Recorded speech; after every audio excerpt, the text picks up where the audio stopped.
موضوع الدرس في إيفاء العقود والتعظيم لشعائر الله،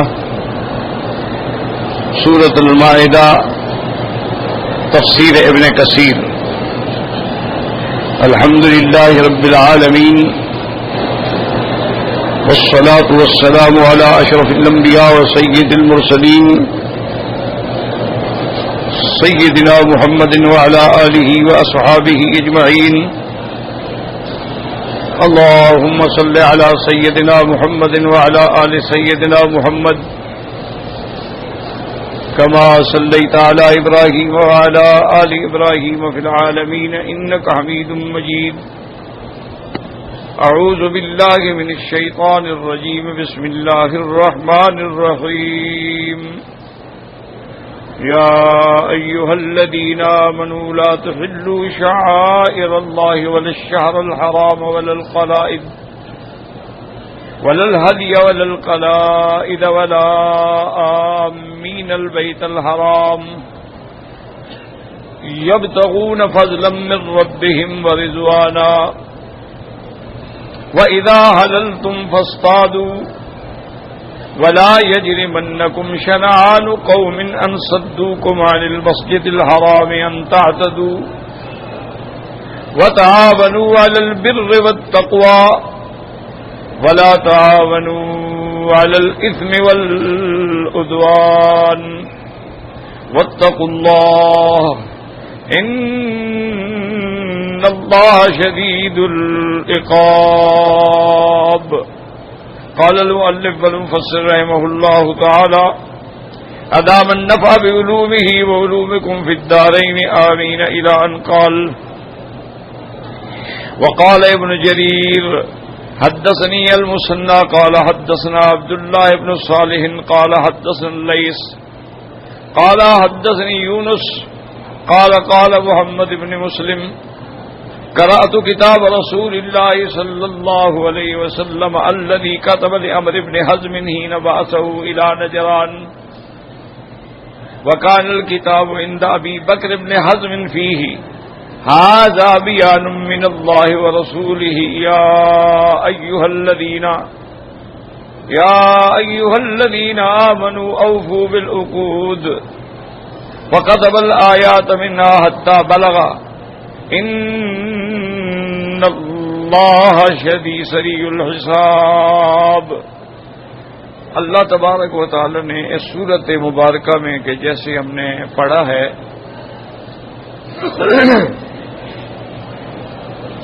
کیونکہ اللہ کی کتاب قرآن پاک جو ہے یہ ایک جامع معنی کامل مکمل کتاب ہے۔ پہلی جتنی کتابیں آتی تھیں وہ بھی اللہ کی کتابیں ہیں، ہمارا ان پر ایمان ہے۔ تورات ہے، انجیل ہے، زبور ہے، صحائف ابراہیم ہیں، صحائف موسیٰ علیہ السلام ہیں، اور علماء نے لکھا ہے کہ تقریباً 123 کتابیں ہیں جو اللہ نے بھیجی۔ وہ سب اللہ کی کتابیں ہیں، ہمارا ایمان ہے۔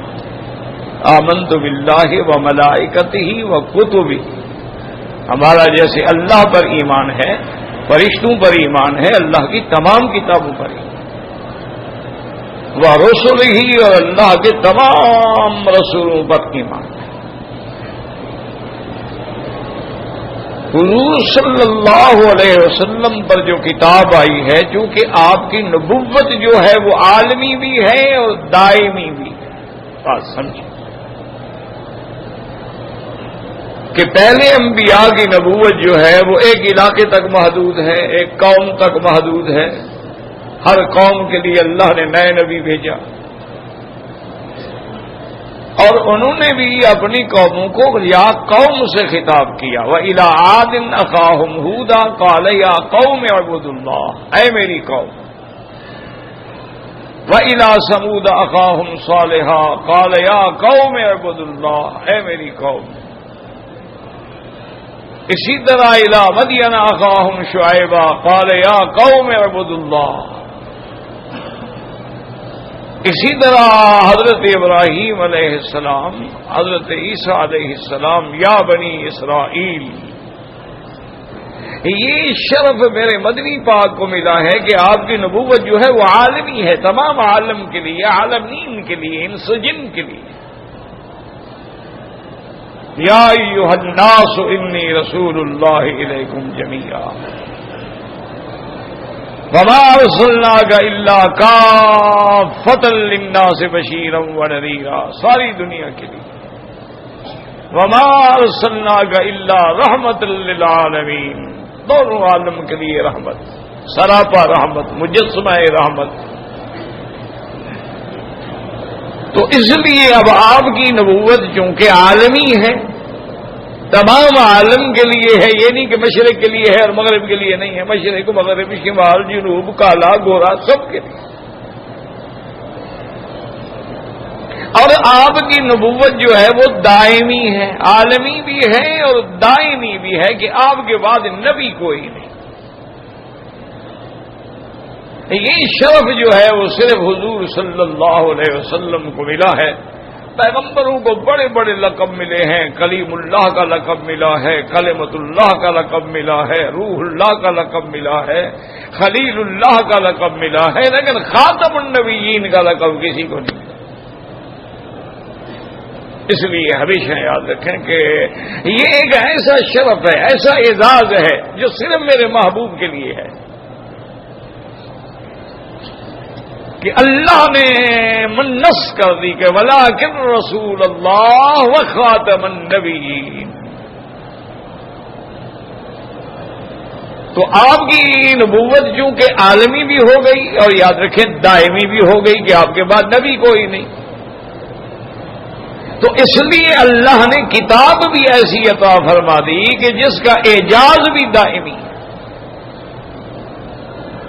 کہ حضور کے زمانے سے لے کر آج تک قرآن معجزہ ہے، اور ہر لحاظ سے معجزہ ہے، بلاغت کے لحاظ سے معجزہ ہے۔ بڑے بڑے شعراء گزرے ہیں، ربیہ گزرا ہے، خنسا گزری ہے، امراء القیس گزرے ہیں، متنبی گزرے ہیں، ایسے بڑے بڑے شاعر کے جنہوں نے دعویٰ نبوت کا کر لیا، نعوذ باللہ۔ اپنے کلام پر اتنا ناز ہوا کہ نعوذ باللہ وہ بھی نبی بن بیٹھے۔ اور ایسے ایسے شاعر گزرے ہیں کہ ان کے واقعات اگر پڑھیں تو آدمی حیران ہو جاتا ہے۔ ایک شاعری، ایک تو عام امراء القیس ہے، وہ الگ ہے، یہ اور ہے قیس۔ اس نے کوئی نظم لکھی یا کچھ لکھا، بادشاہ ناراض ہو گیا۔ بادشاہ تو ایسے ہوتے ہیں نا کہ کبھی تعریف سے بھی ناراض ہو جاتے ہیں، کبھی گالیوں سے بھی خوش ہو جاتے ہیں، مزاج ہوتا ہے نا جی۔ تو بادشاہ ناراض ہو گیا، حکم دے دیا اس کو قتل کر دو، یا ختم کرو، تو اس کا وجود ہی نہ رہے دنیا میں۔ اس کو لے کے جا رہے تھے تو ان لوگوں نے پوچھا کہ یار تمہیں ہم قتل کرنے کے لیے لے جا رہے ہیں، تمہاری کوئی خواہش، کوئی وصیت، کوئی بات ہو تو بتا دو۔ اس نے کہا بھائی میں کیا وصیت کروں، میری تو صرف 2 بیٹیاں ہیں اور میرا نہ کوئی ماں ہے، نہ باپ ہے، نہ بھائی ہے، نہ رشتہ ہے، اور نہ بیوی ہے، وہ فوت، صرف 2 بیٹیاں ہیں میری، اور فلاں شہر کے نواح میں وہ رہتی ہیں، اگر تم لوگ کبھی وہاں سے گزرو تو ان کو صرف اتنا کہہ دینا کہ یا ابنتا قیس ان اباکما۔ ان بیچاروں نے سمجھا یہ موت کے ڈر سے پاگل ہو گیا ہے کہ اے قیس کی بیٹیاں تمہارا باپ۔ انہوں نے کہا یہ پاگل ہو گیا، یہ کوئی پیغام ہے بھلا کہ تمہارا، تم دونوں کا باپ، یا ابنتا قیس ان اباکما۔ خیر وہ انہوں نے قتل کر دیا۔ مدتوں کے بعد وہ جلاد اور وہ سپاہی جو تھے پکڑ کے لے جانے والے اتفاق سے اس شہر سے گزرے جہاں وہ لڑکیاں رہتی تھیں۔ ان کو بات یاد آ گئی کہ بھئی ہمارے پاس ایک پیغام تھا، آئے تو ہم ویسے ہیں، تو اچھی بات ہے کہ وہ پیغام پہنچا دیتے ہیں۔ ایک آدمی کی مرنے کے وقت وصیت تھی، انہوں نے پتہ کیا، انہوں نے کہا جی ہاں بالکل فلاں گھر ہے، لڑکیاں وہاں رہتی ہیں، اور مدت ہو گئی ہے، اس کا باپ غائب ہے، بڑی پریشان ہے بیچارہ۔ وہ آئے، سلام کیا، انہوں نے بٹھایا، انہوں نے کہا جی کیسے؟ انہوں نے کہا کہ ہم مسافر۔ انہوں نے کہا اب یہ لڑکیاں ہیں، ان کو ہم کہیں بھی تمہارا باپ قتل ہو گیا ہے، بادشاہ ناراض ہو گیا، قتل ہو گیا، ہم نے اسے بادشاہ کے حکم سے، لمبی چوڑی کہانی بتانے کی کیا ضرورت ہے، خواہ اور پریشان ہوں۔ تو اس نے کہا کہ آپ کا باپ جو ہے نا ہمیں وہ فلاں شہر میں ملا تھا، کافی عرصہ ہو گیا ہے، اور انہوں نے ایک پیغام دیا تھا کہ اگر وہاں جاؤ تو میری لڑکیوں کو میرا پیغام دے دیں۔ انہوں نے کہا اچھا وہ کیا پیغام تھا؟ انہوں نے کہا اس نے یہی کہا تھا بقت کہ یا ابنتا کیسن ان اباکما۔ انہوں نے کہا اچھا یہ پیغام تھا؟ انہوں نے کہا اچھا بیٹھو۔ وہ بیٹھے، اندر ایک لڑکی گئی اور تلوار چھپا کے لائی، ماری، ایک کی گردن اڑا دی، دوسرا بھاگ گیا۔ وہ چونکہ بادشاہ کے لوگ تھے، بادشاہ کو رپورٹ ہوئی، بادشاہ نے فوراً لڑکیاں گرفتار کروا لی۔ یہ کیا ہے؟ ان کو کیوں قتل کیا ہے؟ انہوں نے کہا بادشاہ سلامت، ہمارے والد نے ہمیں پیغام بھیجا تھا کہ یا ابنتا کیسن ان اباکما قد قتلا وقاتلہ لناکما، کہ تمہارا باپ قتل ہو گیا ہے اور قاتل تمہارے سامنے بیٹھے ہیں، بدلہ لینا ہے تو لے لو۔ ہم نے اپنے باپ کا بدلہ لیا ہے، اب تمہاری مرضی ہے جو کر لو۔ بادشاہ سمجھ گیا کہ مارا تو میں نے تھا۔ اچھا ٹھیک ہے جاؤ، معاف کیا۔ بادشاہ نے بھی ان کو معاف کر دی۔ تو یعنی اتنا بلاغت تھی، اتنا فصاحت تھی کہ اشارات میں کلام ہوتا تھا، معاریض میں کلام ہوتا تھا، کنایے میں کلام ہوتا تھا، مجاز میں کلام ہوتا تھا۔ لیکن جب قرآن آیا تو سب کی ہوا اکھڑ گئی، بات ختم ہو گئی۔ بس قرآن آ گیا اور سب پہ چھا گیا۔ بڑے بڑے شعراء نے شعر کہنا ہی چھوڑ دیا۔ اس نے کہا جب سے قرآن پڑھا ہے نا اب ہم شعر نہیں۔ تو اس لیے قرآن یعنی ایک دائمی کتاب ہے، تو اس لیے ہمیشہ یاد رکھیں کہ اس کے اندر جو ہے پھر وہ تمام چیزیں ہیں، اعتقادیات ہیں۔ سب سے بڑا مسئلہ اعتقاد کا ہے۔ اگر آدمی کا اعتقاد خراب ہو، ساری رات تہجد پڑھے، روزے رکھے، نفلی پڑھے، کچھ بھی ڈھیلے کے برابر بھی نہیں۔ فَلَا نُقِيمُ لَهُمْ يَوْمَ الْقِيَامَةِ وَزْنًا۔ اب دیکھیں نا، کافر ہیں، بڑی بڑی ہسپتالیں بناتے ہیں،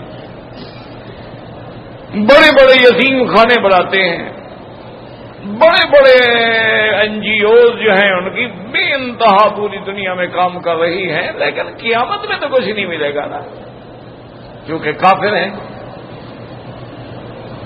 اللہ نے فرمایا کہ ان کے اعمال جو ہے ہباء منثورا، بس ختم۔ دنیا میں اللہ ان کو بدلہ دے دیتے ہیں، یاد رکھو، چونکہ وہ مانگتے ہی دنیا ہے تو دنیا ان کو اللہ دے دیتے ہیں۔ من کان یرید حرث الدنیا نؤتہ منہا۔ آخرت پر ان کا کوئی وما لہ فی الآخرۃ من خلاق، آخرت میں کوئی حصہ نہیں، کیونکہ آخرت پر ایمان ہی نہیں تو حصے کا کیا مطلب؟ وہ تو آخرت کو مانتے ہی نہیں ہیں۔ ان کا جب خدا پر یقین نہیں، یوم قیامت پر یقین نہیں۔ آج بھی دنیا میں ایسے لوگ موجود ہیں جو بالکل یعنی ذات الہ کے وجود خدا کے بھی منکر ہیں۔ وہ کہتے ہیں چھوڑو جی، کیا خدا، کیا نبی، کیا رسول۔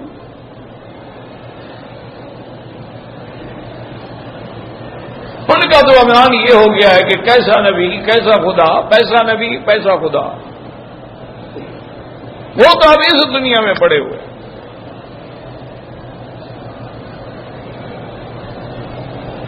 یعنی نعوذ باللہ، وہ کہتے ہیں ایک نظام ہے، یہ چل رہا ہے، چلتا رہے گا، اور جہاں فیل ہو جائے گا، ختم ہو جائے گا، اس میں خدا کا کیا تعلق ہے؟ تم کام کرتے ہو، محنت کرتے ہو، فائدہ ہوتا ہے، نہیں کرتے ہو، بھوکے مرتے ہو، اس میں خدا کا کیا تعلق ہے؟ امام ابو حنیفہ رحمۃ اللہ علیہ کے زمانے میں بھی ایک دہریہ نے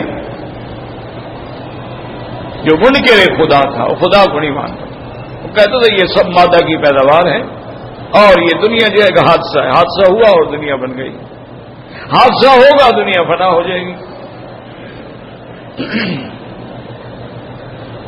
تو انہوں نے چیلنج کیا، امام صاحب نے اس کے چیلنج کو قبول کر لیا اور وقت مقرر ہو گیا اور لاکھوں کا مجمع ہو گیا، اس کے ماننے والے بھی اکٹھے ہو گئے اور مسلمان بھی ماشاءاللہ اکٹھے ہو گئے، اور جو وقت مقررہ تھا اس میں امام صاحب نہ پہنچے۔ اب اس نے شور کرنا شروع کر دیا کہ تمہارا امام جھوٹا ہے، وعدہ کر کے نہیں آیا، مقابلہ کر ہی نہیں سکتا میرا، ایسے آدمی کو تم نے امام بنایا ہوا ہے، اور شور مچا رہا تھا۔ اور کافی دیر کے بعد امام صاحب پہنچ گئے۔ انہوں نے کہا کیسے امام ہو تم، جو اپنا وعدہ پورا نہیں کر سکتا ہے، زبان دے کے پوری نہیں کر سکتا ہے، وہ کیسے امام بن سکتا ہے؟ انہوں نے کہا بھائی میری بات تو سنو نا پہلے۔ کہ کیا بات ہے؟ انہوں نے کہا میں فلاں جگہ تھا، درمیان میں دریا تھا، میں جب دریا کے کنارے پہ پہنچا تو خدا کی قدرت ہے کہ ایک ایسا شدید ہوا کا طوفان آیا کہ سب کشتیاں جو تھیں وہ چلی گئیں۔ اب میں اکیلا کھڑا ہوں کہ دریا کیسے عبور کروں، اور میں نے وقت پر بھی پہنچنا ہے۔ کہتا ہے کہ اس کے بعد پھر ہوا کا طوفان آیا، درخت جو تھے وہ گرنے لگ گئے، پھر درخت جو تھے وہ چلنے لگ گئے، پھر درختوں کے پھٹے بننے لگ گئے، پھر پھٹے جڑنے لگ گئے، اس سے کشتی بن گئی، اور میں کشتی میں بیٹھ گیا، کشتی نے مجھے پہنچا دیا، میں آ گیا۔ انہوں نے کہا یار اسی امام تو لایا مناظرہ کرنے کے لیے، اس کا تو دماغ ہی ٹھیک نہیں ہے۔ کیسے درخت گر گئے، پھر وہ خود بخود چر گئے، پھر پھٹے بھی بن گئے، پھر کشتی بھی تیار ہو گئی، اور بنانے والا بھی کوئی نہیں، چلانے والا بھی کوئی نہیں، چپو ہلانے والا بھی کوئی نہیں، تو یہ کیسے ہو سکتا ہے؟ انہوں نے کہا بدبخت اگر ایک کشتی بغیر بنانے والے کے نہیں بن سکتی، اتنا بڑا نظام عالم بغیر بنانے والے کے بن گیا۔ انہوں نے کہا عجیب آدمی ہو تو، ایک چھوٹی سی کشتی نہیں بن سکتی، بغیر چپوں کے نہیں چل سکتی، تو اتنا بڑا نظام عالم ہے، چاند ہے، سورج ہے، ستارے ہیں، رات ہے، دن ہے، صیف ہے، گرمی ہے، ٹھنڈک ہے، سردی ہے، شتا ہے، اور اس کے تغیرات ہیں، تبدلات ہیں، تو یہ سارا بغیر چلانے والے کیوں رہا ہے؟ تو اب ظاہریہ مناظرہ شکست کھا کے بھاگ گیا۔ تو دنیا میں اب بھی لوگ موجود ہیں جن پر خدا پر کوئی ایمان ہی نہیں۔ یعنی آپ ٹھنڈے دل سے سوچیں، ایمان سے کہیں، اگر کسی بندے کا خدا پہ یقین ہو تو یہ ممکن ہے کہ اس کا ہمسایہ جو ہے بھوکا مر جائے؟ ابھی آپ اخبار میں نہیں پڑھے کہ 200 بچہ بھوک کی وجہ سے مر گیا، کھانے کو کچھ نہیں، ماؤں نے اپنے بچوں کو سمندروں میں پھینک دیا کہ کیا کھلائیں، بعد میں اپنے بچوں پہ مٹی کا تیل چھڑک کے آگ لگا دی کہ ہر وقت روٹی روٹی، کہاں سے روٹی لائیں؟ تو کیا یہ مسلمان ملک میں ایسا ہو سکتا ہے؟ اگر ہم مسلمان ہوں تو وہ بیچارے کو سمندر میں تو نہیں رہتے، جزیرے میں تو نہیں رہتے جو مر گئے ہیں کہ وہاں پہنچنا مشکل ہے، وہاں کوئی جا نہیں سکتا۔ اور بدقسمتی دیکھو 11,000 من گندم موجود ہے، لیکن کسی نے تقسیم ہی نہیں کی۔ کیوں نہیں کی؟ کہ مدت گزر جائے گی، پھر کہیں گے جی گندم خراب ہو گئی، اب نیلام کرتے ہیں، بیچ کے کھا جائیں۔ انا للہ و انا الیہ راجعون۔ تو قرآن پاک میں یاد رکھو کہ سب سے اہم مسئلہ ہے اعتقاد۔ تو 13 سال تو اللہ کے قرآن نے صرف عقیدہ ہی سکھایا ہے نا۔ مکہ مکرمہ میں نبوت پہ جب قرآن نازل ہوا ہے 13 سال تک ماں سوا عقیدے کی کوئی بات ہی نہیں۔ اور اعتقادیات میں کیا ہوتا ہے؟ الہیات، اللہ کی توحید۔ اور جب توحید ہوگی تو ساری قسمیں ہو جائیں گی، توحید الوہیت بھی ہوگی، توحید ربوبیت بھی ہوگی، توحید بالاسماء و صفات بھی ہوگی۔ اور جب توحید کا بیان ہوگا تو شرک کا خود بخود رد ہوگا۔ اچھا، اور شرک کرنے والوں میں وثنی بھی ہوں گے، بت پرست بھی ہوں گے، ستارے پوجنے والے بھی ہوں گے، آگ پوجنے والے بھی ہوں گے، سورج پوجنے والے بھی ہوں گے، شیطان کو پوجنے والے بھی ہوں گے، ان سب کا قرآن رد کرے گا۔ تو یہ باب ہے اعتقادیات، وہ بھی قرآن میں کامل مکمل ہے۔ اور اعتقادیات کے بعد ہوتے ہیں کیا؟ احکامات۔ قرآن میں احکام بھی ہیں، جو اللہ نے احکام جاری فرمائے ہیں کہ یہ حلال ہے، یہ حرام ہے، یہ نکاح ہے، یہ زنا ہے، احکام نکاح ہیں، احکام طلاق ہیں، احکام وراثت ہیں، احکام عدت طلاق ہیں، احکام عدت وفات، اور سارے احکام کی تفصیل۔ اور اسی طرح معاملات ہیں زندگی میں، لین دین ہے قرآن میں، معاملات کا بیان ہے، اور بڑی ٹھوس اور بنیادی باتیں ہیں قرآن میں جن کو کوئی چیلنج نہیں کر سکتا قیامت تک۔ اب دیکھیں نا، قرآن نے سود کو حرام قرار دیا، تجارت جائز ہے، سود حرام ہے۔ ساری زندگی یہ جتنے کافر ہیں نا، خاص طور پر یہودی، یہ مسلمانوں سے مذاق کرتے تھے۔ وہ کہتے تھے جناب آپ کے پاس 1 لاکھ روپیہ ہے اور ہر سال آپ نے دینا ہے 2.5%، تو 2.5% آپ نکالتے جائیں، اگلے سال 5% نکل جائے گا، 5 سال میں 12% نکل جائے گا، 10 سال میں تو 25%، آپ کو پیسہ تو گیا، تو ختم ہو رہا ہے۔ اور سود میں تو رقم بڑھ رہی ہے نا، کہ آپ نے 8% پہ یا 10% پہ رقم دی ہے 1 لاکھ، تو سال میں آپ کو 80,000 روپیہ مل رہا ہے، بڑھ رہا ہے، 8,000 مل رہا ہے 1 لاکھ پہ۔ وہ کہتے ہیں دیکھو جناب، سود بڑھ رہا ہے، تجارت کم ہو رہی ہے، ان کا خیرات جو ہے زکات سے نقصان ہو رہا ہے، لیکن پھر بھی مسلمان کہتے ہیں کہ نہیں۔ اب یقین فرمائیں کہ اس وقت پوری دنیا میں تقریباً 25 بڑے انٹرنیشنل سٹینڈرڈ کے جو بینک ہیں نا، انہوں نے بھی بغیر سود کے کاروبار شروع کر دیا ہے، اعتراف کر لیا ہے کہ اسلامی بینکنگ جو ہے وہ سب سے بہتر ہے۔ ایک تو اس میں نقصان نہیں ہوتا، اور دوسرا جو ہے اس کے اندر فائدہ زیادہ ہوتا ہے۔ اسلامی بینکاری جو ہے، انہوں نے کہا یار کمال ہے، اس کو ہم نے ابھی تک نہیں استعمال کیا تھا۔ اب انہوں نے پہلے صاحب تجربہ کیا، پھر دوسرے صاحب، تیسرے صاحب، اب 25 بینک ہیں جو اس پہ کام کر رہے ہیں، کیونکہ اسلام آپ کی چیز کو محفوظ کرتا ہے۔ اسلام کے اصول دیکھیں نا، مثلا آپ نے مکان بنانے کے لیے بینک سے 10 لاکھ قرضہ لیا، ٹھیک، آپ کو انہوں نے ضمانت لے کر قرضہ دے دیا، 12% سود پہ قرضہ دے دیا کہ میں نے مکان بنانا ہے۔ آپ نے مکان بنایا نہیں، وہ پیسے کسی اور کام میں لگا دیے، وہ شادی وادی میں خرچ کر دیے، ادھر ادھر خرچ کر دیا، اب سود تو چل رہا ہے، وہ میٹر تو چل رہا ہے، مکان آپ کا بنا ہی نہیں۔ مکان آپ کا بن جاتا تو آپ کرائے سے یا کچھ نہ کچھ تو کرتے نا، یا چلو وہی مکان ہی بیچ کے قرضہ دے دیتے۔ مکان تو آپ بنا نہیں سکے، آپ نے پیسہ ضائع کر دیا۔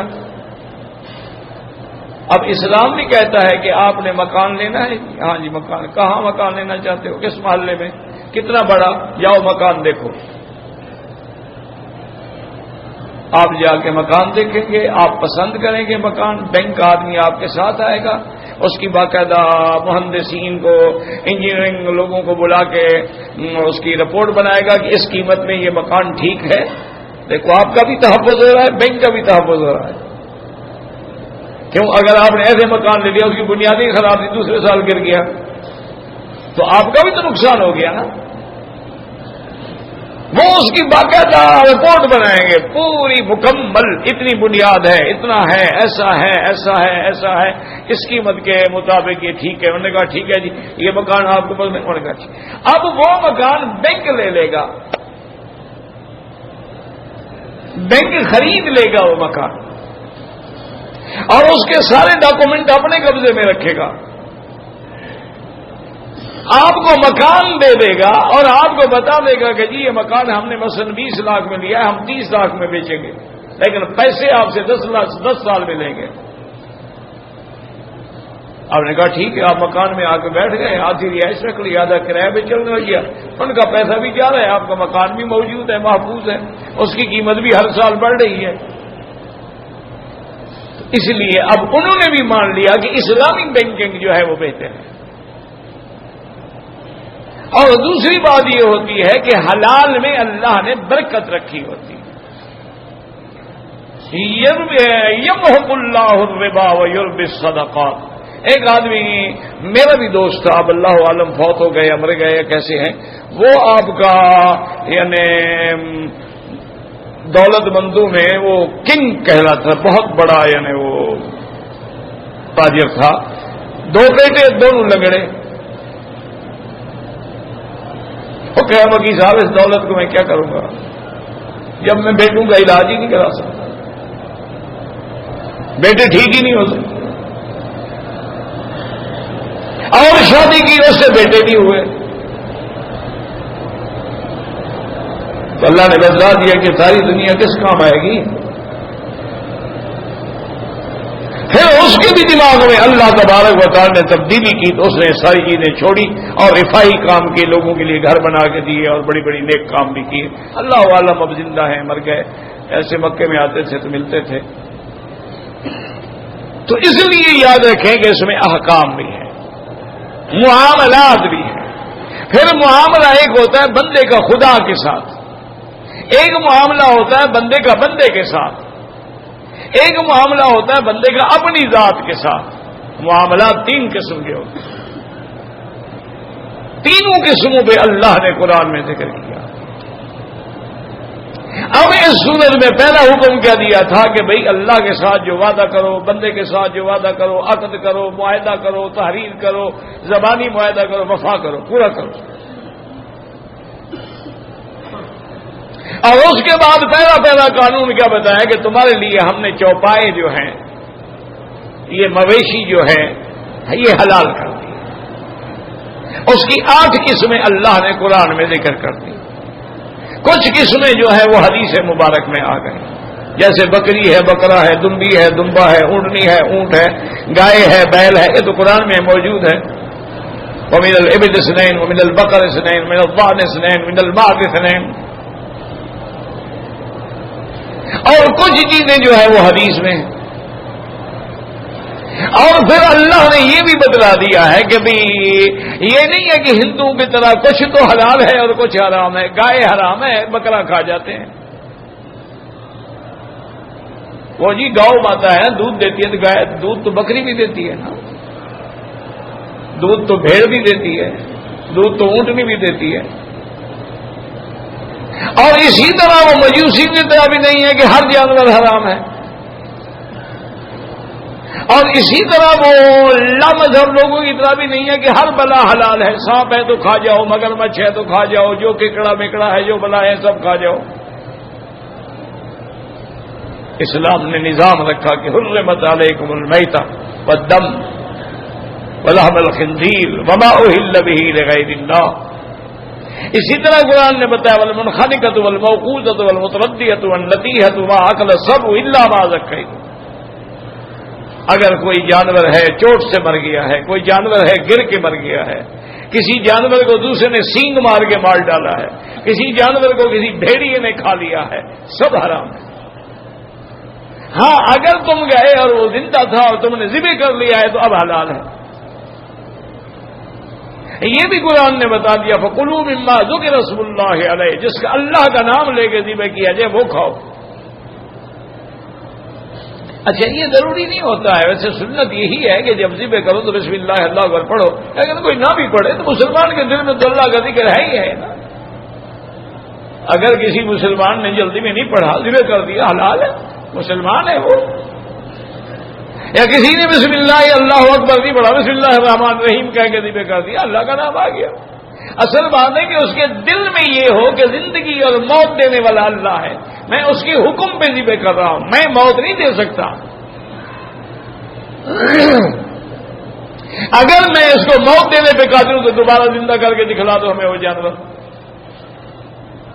معلوم ہوا کہ موت و حیات کا مالک اللہ ہے، تو لہذا جب موت آئے تو اللہ کے نام پہ آئے، بندے کو بھی آئے تو اللہ کے نام پہ آئے. من کان آخر کلامہ لا الہ الا اللہ دخل الجنہ. اسی طرح اللہ نے بتلا دیا کہ تم شکار کھیلتے ہو، کسی جانور کو تم نے مارا ہے بسم اللہ الرحمن الرحیم پڑھ کے، بسم اللہ اللہ اکبر کہہ کے، اور وہ تیر اس کو لگا ہے اور وہ اسی سے مرا ہو. شرط یہ ہے کوئی دوسرا تیر لگا ہوا نہ ہو. اگر ہوگا تو پھر مشکوک ہو گیا کہ اس سے مرا ہے یا اس سے مرا ہے، اس نے اللہ کا نام لیا ہے یا نہیں لیا ہے. اسی طرح کلاب المعلمہ، اگر تم نے کتا رکھا ہوا ہے شکاری، اس نے جا کے شکار پکڑا ہے، تو معلم کا معنی یہ ہوتا ہے کہ بھیجو تو بھاگ پڑے، روکو تو رک جائے. اور پھر جانور کو پکڑے تو خود نہ کھانا شروع کر دے. خود کھانا شروع کر دے مانا اس نے اپنے لیے شکار کیا، تمہارے لیے نہیں کیا. اب تمہارے لیے وہ جانور حلال نہیں ہے. اگر اس کو پکڑ کے بیٹھ گیا ہے، اب تم پہنچے ہو، ٹھیک ہے، اس نے زخمی کیا ہے اس کو، لیکن تم نے اس کو ذبح کر دیا ہے تو ٹھیک ہے. سارا قرآن نے احکامات بیان کر دیا. اور یہ بھی بتلا دیا کہ اگر کوئی جانور اللہ کے سوا غیر اللہ کے نام پہ ذبح کیا جائے، اب یہ ضروری نہیں ہوتا کہ ذبح کرتے ہوئے کہو یا سنم یا سنم یا حبل یا حبل یا حبل، یہ نہیں ہوتا ضروری. جب تم نے کسی آستان پہ جا کے ذبح کیا ہے تو غیر اللہ کے لیے ہے.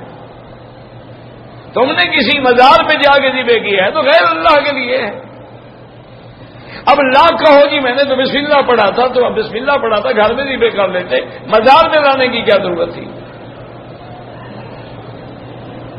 تو معنی یہ ہے کہ تمہارا ثواب تب پورا ہے جب غیر اللہ پر پہنچاؤ. جیسے جانور تم 1,00,000 بکری ذبح کر دو حج کے موقع پر، وہ ادا نہیں ہوگی جب تک کہ مینا میں حرم میں ذبح نہ کرو. جب اللہ کی بکری اللہ کے گھر میں ذبح ہوگی تو پیر کی بکری پیر کی قبر پہ ہوگی. اسی کا نام تو شرک ہے.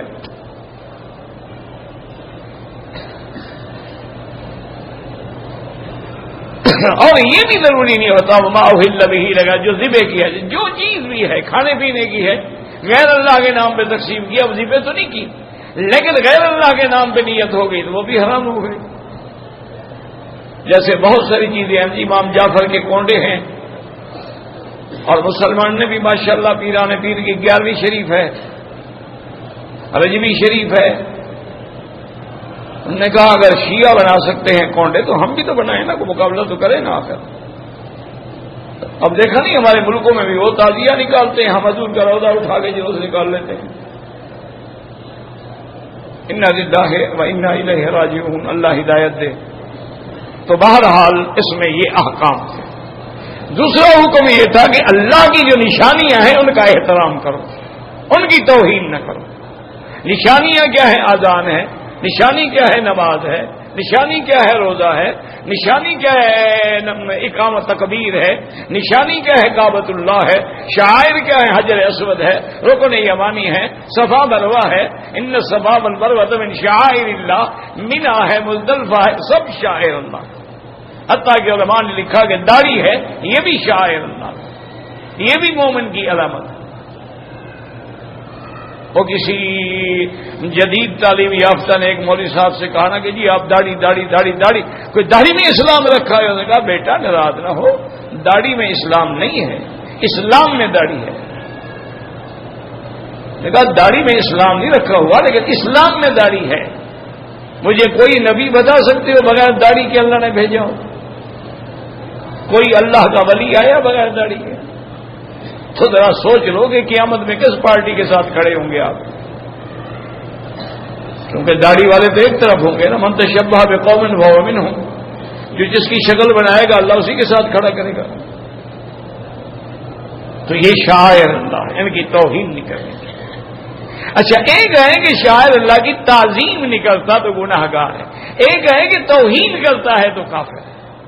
جیسے داڑھی منڈاتا ہے یہ گناہ ہے، پہلی دفعہ صغیرہ ہے، دوسری دفعہ کبیرہ ہے. اور بار بار منڈانے سے صرف فاسق نہیں رہتا، فاجر بھی بن جاتا ہے کہ اپنے گناہ کو علل اعلام دکھلا رہا ہے. اور ایک ہے کہ داڑھی کو برا سمجھتا ہے، وہ کافر ہو جاتا ہے۔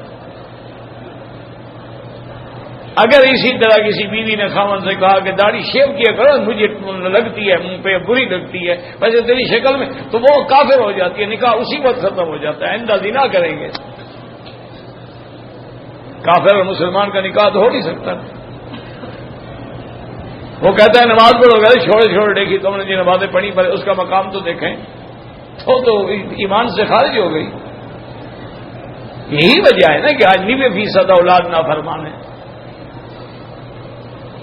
پہلے اگر اولادیں نکاح بھی ہوتا تھا، رزق بھی حلال تھا، اور میاں بیوی بھی باقاعدہ حضور کی بتلائی ہوئی دعائیں پڑھ کے ایک دوسرے سے ملتے تھے، اللہم جنبنا الشیطان عنا وجنبنا ما رزقنا منہ، تو کوئی شیطان حملہ نہیں کر سکتا تھا، اولاد صالح پیدا ہوتی تھی، پیدا ہوتے ہی آذان اور تکبیر اس کے کان میں گونج جاتی تھی، اور جب چلنے لگتا تھا تو ماں باپ ساتھ مسجد میں لے کے جاتے تھے، سبحان اللہ، اس کی بھی دنیا بن گئی، اس کی بھی آخرت بن گئی۔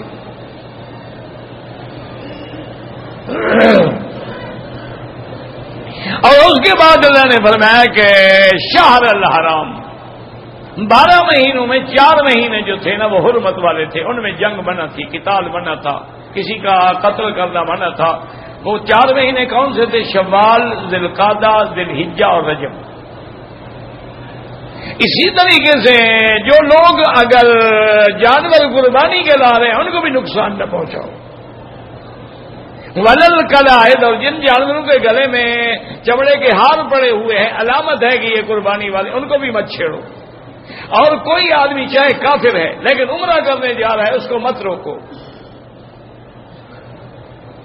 اس غصے میں کہ انہوں نے بھی تو ہمیں روکا تھا نا، اللہ نے فرمایا نہ اس وجہ سے، اپنے اس بغض کی وجہ سے کسی کو اس راستے سے مت روکو، کرنے دو۔ اور آگے ایک جامع بات بتا دی کہ بر اور تقوی، نیکی کے کام میں اور اللہ سے ڈرنے والے کاموں میں ایک دوسرے کی مدد کرو، جو گناہ ہے اور ظلم ہے اس میں کبھی مدد نہ کرو۔ یعنی تمہارا تعاون جو ہے تعاونوا علی البر والتقوی۔ بعض علماء نے لکھا کہ بر کے اندر سارے معروف آ گئے، تقوی کے اندر سارے منکرات آ گئے، یعنی معروف میں مدد کرو، منکر میں مدد نہ کرو۔ ولا تعاونوا علی الاثم والعدوان، ایک ہوتا ہے گناہ، ایک ہے عدوان، ظلم، زیادتی، حد سے گزر جانا۔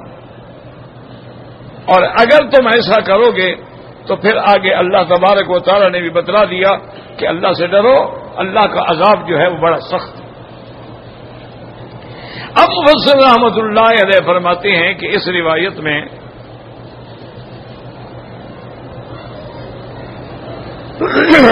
محمد ابن مسلم فرماتے ہیں کہ میں نے حضور کا لکھا ہوا وہ حکم پڑھا تھا جو آپ نے عمرو ابن حزم کو جب نجران کا اس کو امیر بنایا، والی بنایا تو لکھ کے دیا تھا، اور اس میں یہ لکھا ہوا تھا کہ ھذا بیان من اللہ ورسولہ یا ایھا الذین آمنوا اوفوا بالعقود۔ تو یہ آیات حضور نے اس حکم نامے کے اوپر لکھ کے دی۔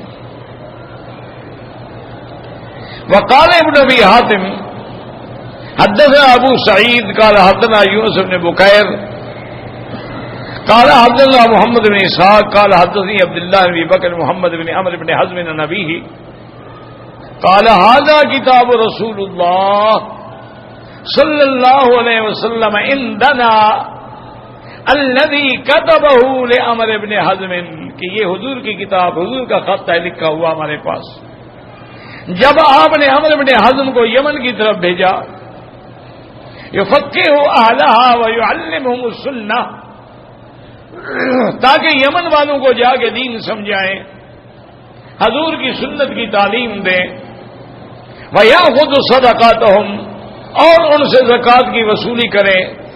فکتب لہ کتابا واحدا، تو حضور نے یہ بھی ساتھ لکھا تھا، فکتب بسم اللہ الرحمن الرحیم ھذا کتاب من اللہ ورسولہ یا ایھا الذین آمنوا اوفوا بالعقود عہد من محمد رسول اللہ صلی اللہ علیہ وسلم عمرو بن حزم حین بعثہ الی الیمن امرہ بتقوی اللہ فی امرہ کلہ، کہ ہر معاملے میں اللہ سے ڈرنا، فإن اللہ مع الذین اتقوا والذین هم محسنون، اللہ تبارک و تعالی جو اللہ سے ڈرتے ہیں ان کے ساتھ ہے، یعنی معیت علم اور معیت نصرت، اور وہ لوگ جو اعمال صالحہ کرتے ہیں اللہ ان کے ساتھ ہے۔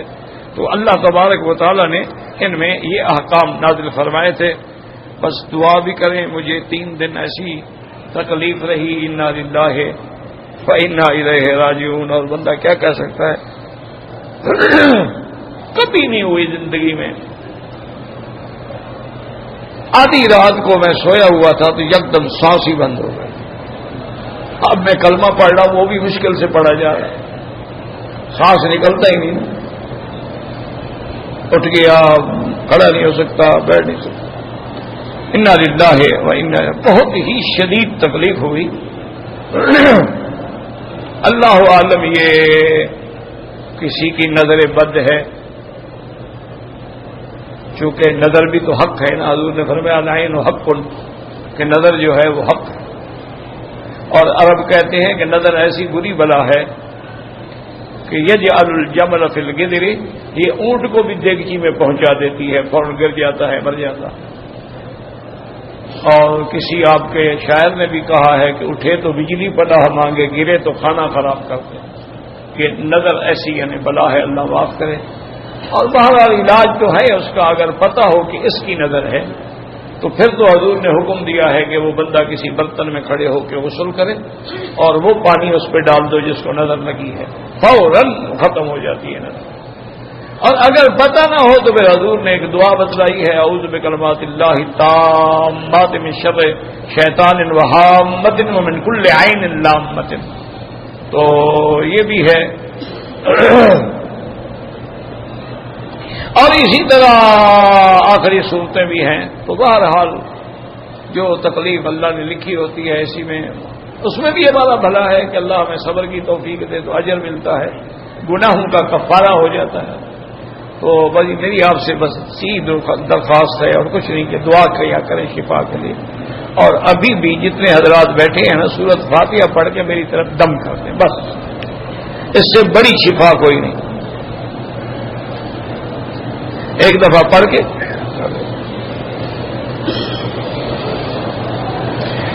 کہتے جی کہ اگر کسی نے طلاق دے دی ہے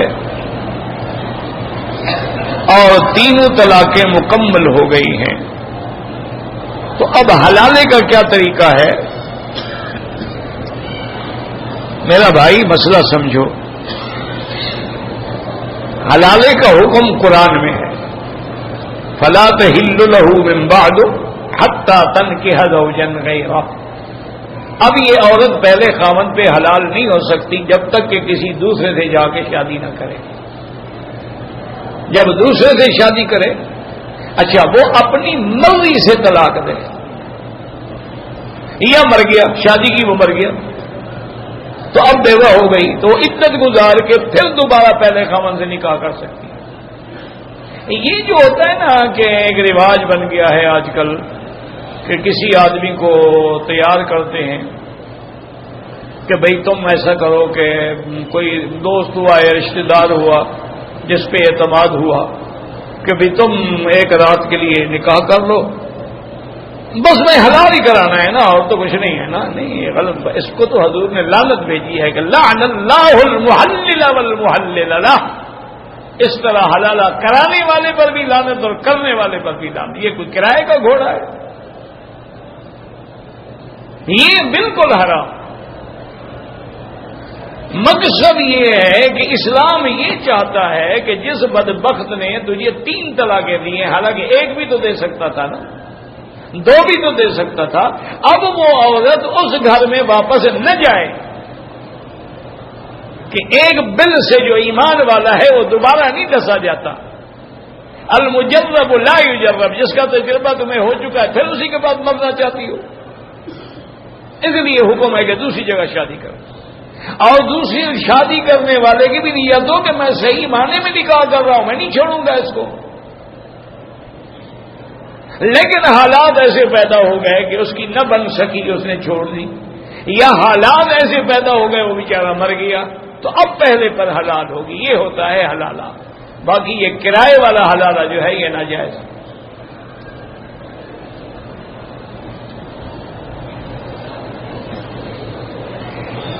اللہ کے راستے میں ایک نماز کا ثواب 50 کروڑ تو ٹھیک کہتی ہے یار، اس میں کیا گناہ ہے بھلا؟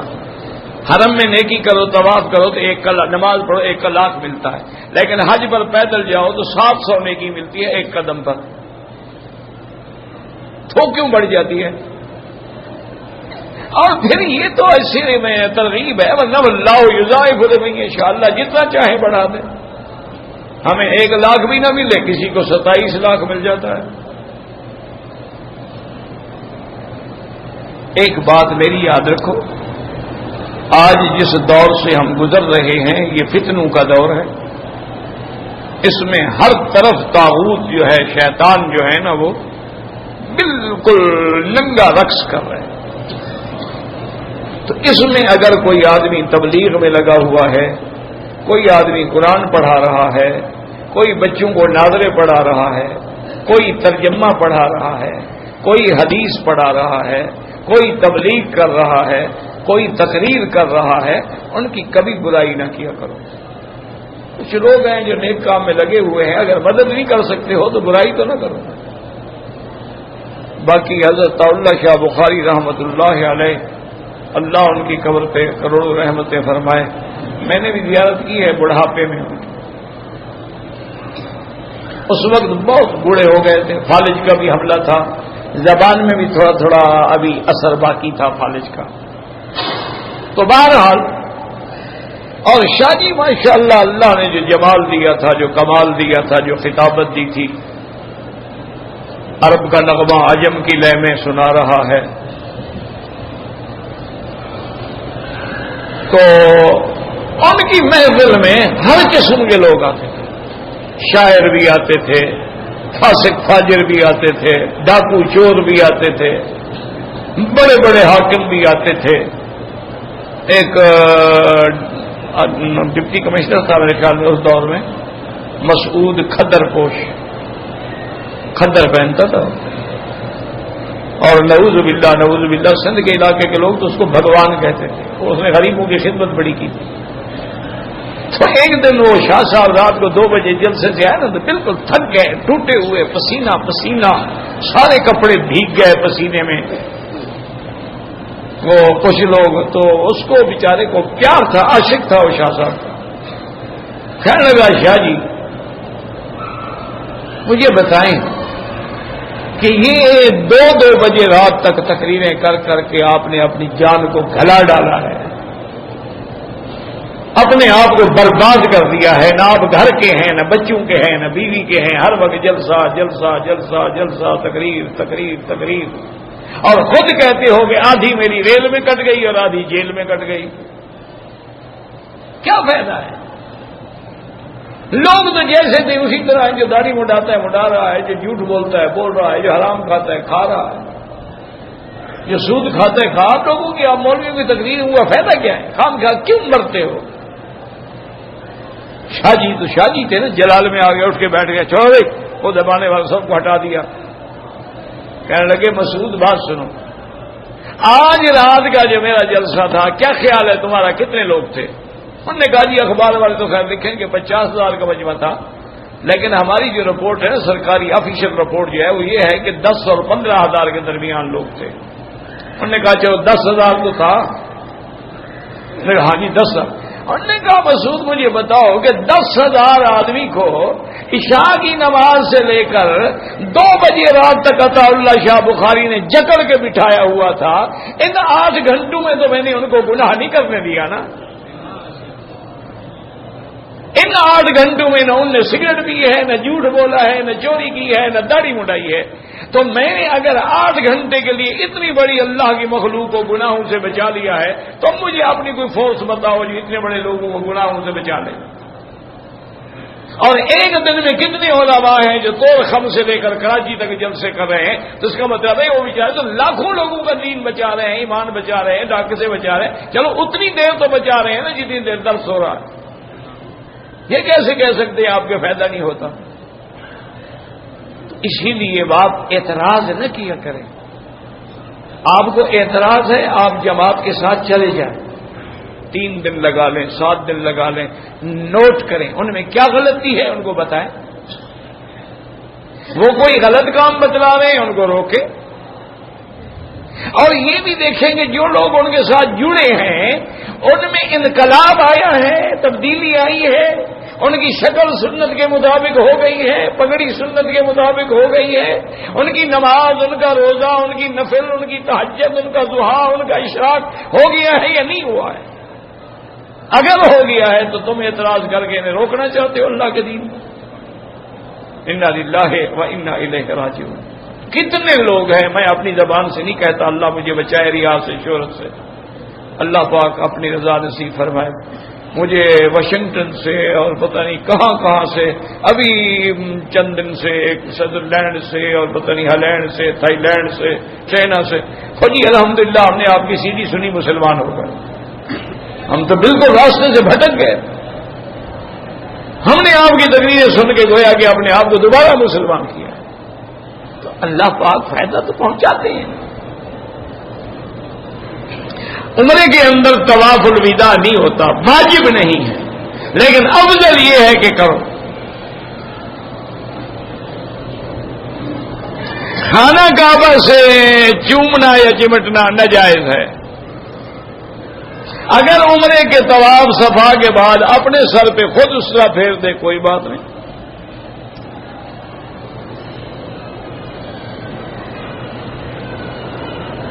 آپ کی دعا ہے کہ اللہ پاک نے آپ کی آمد کی اطلاع دی.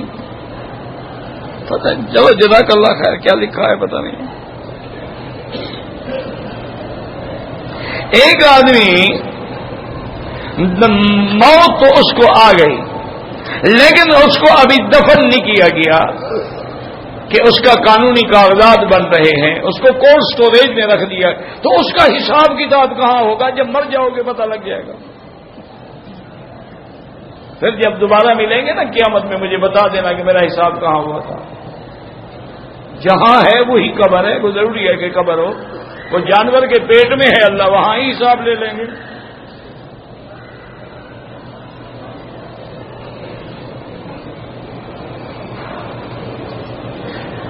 حضرت عثمان نے جواب دیا کہ بدر والے دن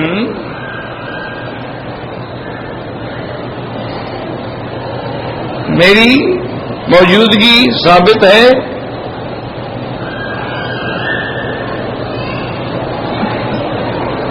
مجھے تو نہیں پتا ہے کیا ہے، سنت عمر ہے. تو جو عمر کام کریں گے وہ بھی تو سنت ہے نا. علیکم سنتی و سنت الخلفاء الراشدین، یہ تو حدیث ہے. باقی کیا لکھا ہے آپ نے مجھے سمجھ نہیں آیا. خلاف کعبہ پہ انگلی سے کچھ نہیں لکھا جاتا. حرم کعبہ میں بالغ بھی آتے ہیں، جنازے میں نابالغ بھی آتے ہیں. تو وہی دعا سب کے لیے ہے نا میرا بھائی. اللہم اغفر لحینا و میتنا و شاہدنا و غائبنا و صغیرنا و کبیرنا و ذکرنا و انثانا، سب کے لیے. عمرے کے لیے ہم آتے ہیں 6 دن مکے میں، 8 مدینے میں، پھر 6 دن مکے میں. نماز قصر ہوگی کیونکہ کسی ایک جگہ جب تک 15 دن کی نیت نہ کرے وہ مسافر رہتا ہے. مسجد جن ہے، وہاں جنات نے حضور سے ملاقات کی تھی اور تو کوئی بات نہیں. اب وہاں جن نہیں ہے، من ڈھونڈنے چلے جاؤ.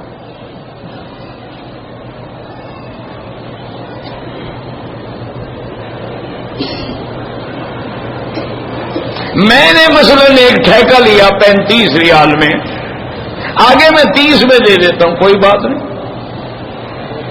آخر آپ نفع کے لیے ٹھیکہ لیتے ہیں نا. خود کرائیں یا سب کنٹریکٹر کو دے دیں. آپ کا ایک پرانا درس دینے والا سننے والا فوت ہو گیا، اللہم اغفرہ وارحمہ وتجاوز عنہ وادخلہ فی الفردوس الاعلی.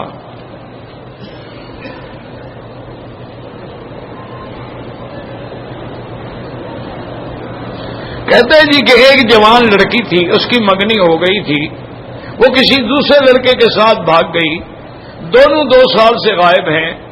سنا ہے کہ دونوں کی شادی ہو گئی ہے.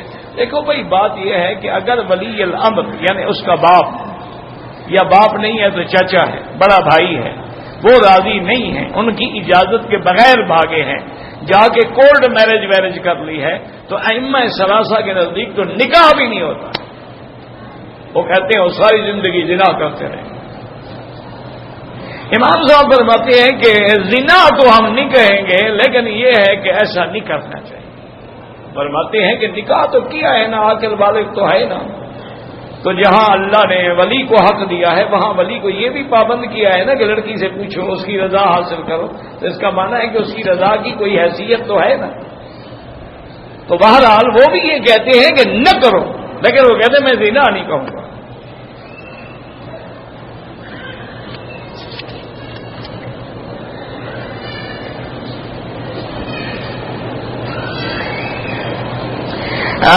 میں مدینے میں 12 دن رہا، واپس آیا تو بیمار تھا، احرام نہیں باندھ سکا. پھر میں نے 1 ہفتے کے بعد مسجد عائشہ سے کوئی بات نہیں، اگر آپ معذور تھے، بیمار تھے، مریض تھے، کوئی حرج نہیں. میں مدینے سے مکہ مکرمہ بغیر احرام کے، اگر واقعی بیمار تھے، دم نہیں ورنہ دم ہے، عمرہ بھی کرو دم بھی دو. مقیم مکہ ہے، مدینہ جاتا ہے، واپسی پہ احرام ضروری ہے. ان کے لیے کوئی نیا حکم ہو جاتا ہے، نئی شریعت ہے مکے والوں کے لیے.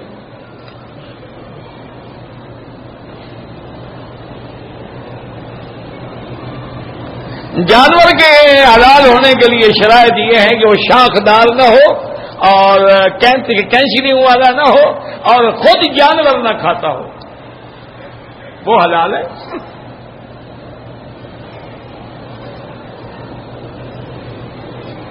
جو عورتیں چہرے کا پردہ نہیں کرتی ہیں بالکل گناہگار ہیں. پردہ ہوتا ہی چہرے کا ہے. پردہ فتنے سے بچانے کے لیے ہے. فتنہ تو چہرے میں ہوتا ہے، پاؤں میں تو نہیں ہوتا کہ پاؤں پر تو جرابیں چڑھا لے اور چہرہ ننگا رکھے.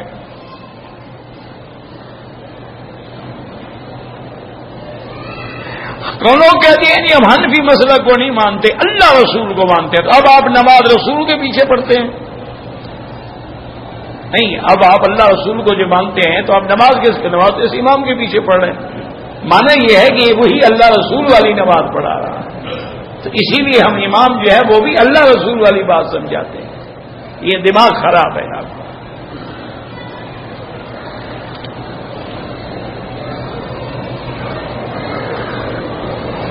میرے بیٹے کا امتحان اللہ کامیاب فرمائے.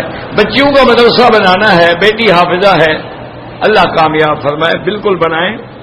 اور بچیوں کا مدرسہ بنانا جو ہے بہت ذمہ داری کا کام، کیونکہ ان کی عزت اور عصمت کی حفاظت کرنا جو ہے اس دور میں بہت مشکل ہے. میرا مشورہ یہ ہے کہ مدرسہ بناؤ، لیکن ان کو مدرسے میں رکھو نہیں. وہ آئیں، تعلیم حاصل کریں، اپنے گھر جائیں. ان کے لیے ہاسٹل نہ بناؤ. ہاسٹل میں بڑی مصیبتیں ہوں. اللہ امتحان سے بچائے. آئیں، تعلیم حاصل کریں، جائیں گھر اپنے. ہمارے کچھ لوگ حالت احرام میں سگریٹ پیتے رہے، عمرہ تو ہو گیا لیکن گنہگار ہیں. میری والدہ بیمار ہے، اللہ سب کو شفا عطا فرمائے. اللہم اشفنا واشف مرضانا ومرضى المسلمین. ہم 2 دن پہلے مکہ میں آئے ہیں. امام کعبہ ہر نماز کے بعد 3 یا 4 تکبیر زائد کی نماز کراتے ہیں. مجھے تو نہیں پتا کون 4 تکبیر زائد کی نماز کراتے ہیں، میں نے تو آپ سے سنا ہے. اللهم صل على سيدنا محمد وعلى آل سيدنا محمد وبارك وسلم. یا اللہ یا رحمان یا رحیم یا حی یا قیوم یا ذی الجلال والاکرام. یا الہنا الہ کل شیء الہا واحدا لا الہ الا انت. اللهم انت الميسر لكل يسير وانت على كل شيء قدير. اللهم يسر امورنا وامور اولادنا وامور اخواننا واصحابنا وبناتنا وامور من اوصانا واستوصانا وامور المسلمين. اللهم اشفنا واشف مرضانا ومرضى المسلمين. اللهم اشفنا واشف مرضانا ومرضى المسلمين. اللهم مذهب الباس رب الناس اشف انت شافي لا شفاء الا شفاؤك شفاؤك لا يغادر سقما. اللهم انا نعوذ بك عن البرص والجذام وعن سيء الاسقام. اللهم اشفنا واشف مرضانا وارحم موتانا واستجب دعاءنا ولا تخيب رجاءنا برحمتك يا ارحم الراحمين. یا اللہ تمام عالم اسلام کی حفاظت فرما، یا اللہ بلاد اسلامیہ کی حفاظت فرما، یا اللہ اس بلد الامین کو قیامت تک ہر فتنے سے محفوظ فرما، یا اللہ مسلمان جس ملک میں ہیں ان کی جان مال آبرو عزت کی حفاظت فرما، یا اللہ بیماروں کو شفا عطا فرما، یا اللہ بیماروں کو شفا عطا فرما، یا اللہ بیماروں کو شفا عطا فرما، یا اللہ ہماری ظاہری باطنی روحانی جسمانی بیماریاں دور فرما، یا اللہ بے حیاؤں کو حیا عطا فرما، بے دینوں کو دین عطا فرما، بے اولادوں کو اولاد عطا فرما۔ صلی اللہ تعالی علیہ خیر خلقہ سیدنا محمد وعلی آلہ وصحبہ اجمعین۔